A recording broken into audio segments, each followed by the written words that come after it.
first thing was like, my God, I have family member there. Are they okay?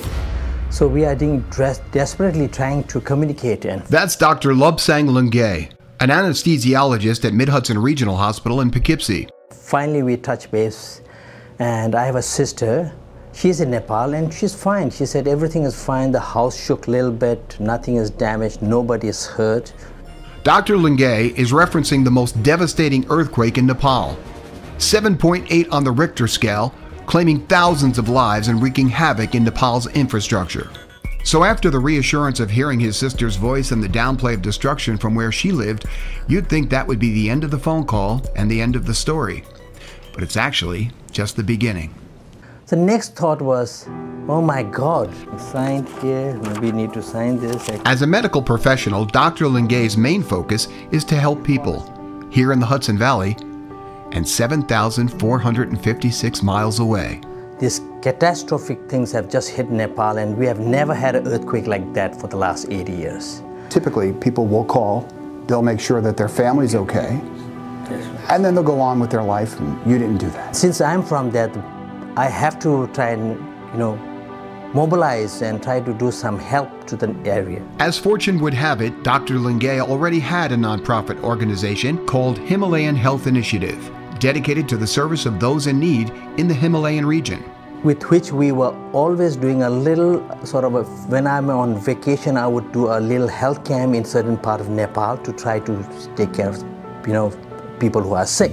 He wanted to hop a plane or two to get to the remote area, but thought it best to stay here and raise money first. While he was fundraising, he arranged for 2 teams of doctors to head to Nepal for the medical help and supplies they so desperately needed right away. And made care packages, moved water, things what they need right away. So we are able to do that. That was the initial thing we did. As a healthcare professional, Dr. Lhungay could only imagine what Nepal was going through, a remote third world country and extremely underdeveloped in the area of medicine. We are like maybe at least a century behind in healthcare. So since I'm so privileged to be in this most developed country in the world with the best healthcare in the world, it is my duty, always I felt that I must give something back to my native country. Dr. Lhungay raised a quick $50,000 through friends and relatives, and he knew that the money would go a long way, longer than a government caught up in political turmoil and personal agendas. There was almost $4 billion of aid sent to Nepal, but the people never saw any of it. Our political system is still so unstable. The government is formed by various different fractions. Some are communist, some are Congress, and each one fighting for their own turf. So thereby they have not been able to disperse the aid money that has poured in. When I was in Nepal, they had not dispersed any amount of money. So you see all the amount of corruption, so to speak, or the government is not able to function well under this stress because there is not a one team sort of deciding it. So there was Dr. Lhungay, with his mere $50,000 compared to the billions of aid relief that the country received. It might have seemed like throwing a pebble into an ocean, but that $50,000 that he brought was more valuable than the billions these people would never see as long as he managed the distribution of it.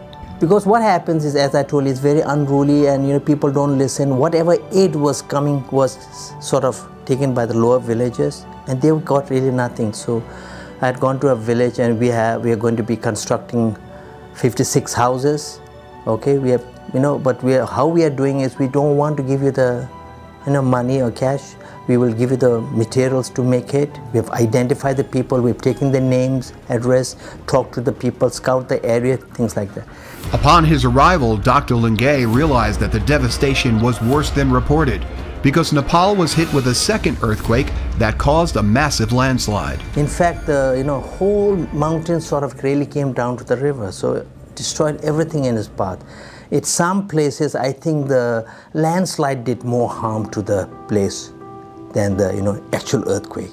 And now, 10 months later, his work is still not done. Since we are medical people, we really want to do healthcare, so we have identified local NGO to work with them to secure a permanent site, permanent clinic there where we can we will fund that for them. So we will have everybody employed. They will be paid by our non-profit organization, and we'll be able to send doctors and medical things so that we can give some kind of help to, that's what we are really hoping to do. And that's our project for this year.